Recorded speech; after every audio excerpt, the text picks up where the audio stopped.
채 위에 남는 신앙이라는 제목으로 함께 말씀을 나누겠습니다. 아모스 마지막 장인데요, 5가지 환상 중에 마지막인 예루살렘 성전의 파괴 현상이 나옵니다. 하나님께서 제단 곁에 서서 아모스에게 명령하십니다. 제단 곁에 계신 하나님께서 그동안 이 성전과 이 성소에서 행해진 수많은 죄악들, 우상숭배의 모습들, 이걸로 인해서 이제는 이 성전의 기둥머리를 쳐서 이 성소를 다 파괴해버릴 것이고, 거기에 있던 가증한 자들, 가증한 예배자들을 다 죽이시겠다라고 말씀하고 있습니다. 북이스라엘의 상황은 아주 많이 부패하고 타락한 그러한 나라였습니다. 종교적인 위선, 그러니까 종교적인 행위는 있어요. 그런데 그 중심에는 하나님이 없었다라는 것이죠. 그리고 백성들의 삶 속에도 도덕적인 부패, 또 사회적인 불법들, 이런 것들이 나라 전체에 만연해 있었습니다. 하나님이 지금 이스라엘의 성전에서 행해지는 그 모습들을 보시면서 이렇게 분노하신 거예요. 두 부류가 있죠. 한 부류는 모든 행위가 자기 만족, 자기 것을 채우기 위한 그러한 모습들입니다. 또 한 부류는 전심으로 하나님의 기쁨이 되기 위하여 거룩한 삶을 살고 진심으로 회개하고 주님의 것으로 채워가는 한 부류입니다. 누가 봐도 겉은 똑같아요.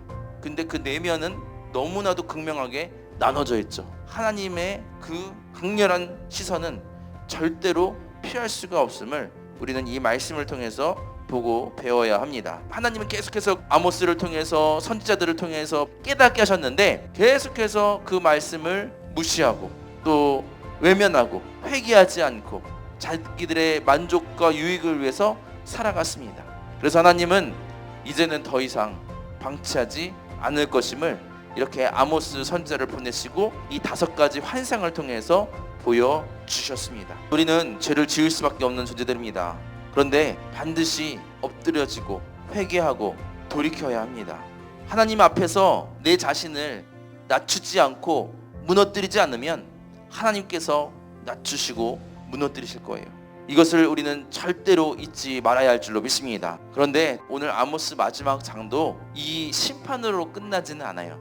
모든 사람들을 다 없애버리시는 것은 아닙니다. 야곱의 집만큼은 남겨놓겠다라고 말씀하십니다. 9절입니다.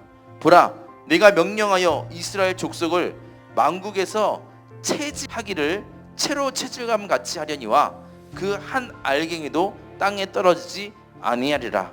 야곱의 집은 야곱의 후손이 아니라 주님께서 채질을 하실 때에 살아남은 자들이 야곱의 집입니다. 하나님께서 채 위에서 곡식을 올려놓고 다 텁니다. 작은 알갱이, 지푸라기, 흙들은 다 바람에 날려가지만 알갱이는 남는 것처럼 껍데기 신앙은 다 날아가도 하나님은 분명히 이 알곡들은 남겨 놓으신다라는 것입니다. 알곡이 무엇일까요? 그 속이 꽉 차 있는 신앙인을 말하는 것입니다. 나는 비어 있지만 이 안에 예수님으로 가득 찬 삶, 그 예수님으로 무거워진 삶, 그들은 알갱이가 되어서 그 채 위에 남게 될 줄로 믿습니다.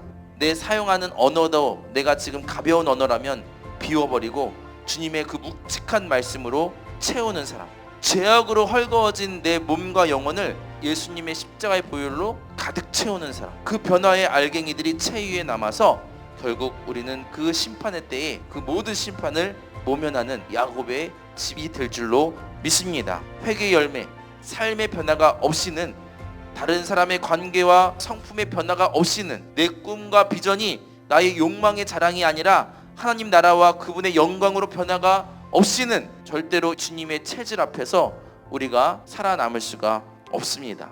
나의 삶을 가지고 지금 당장 하나님께서 체질을 하시겠다라고 하신다라면 채 위에 남으실 수 있겠습니까?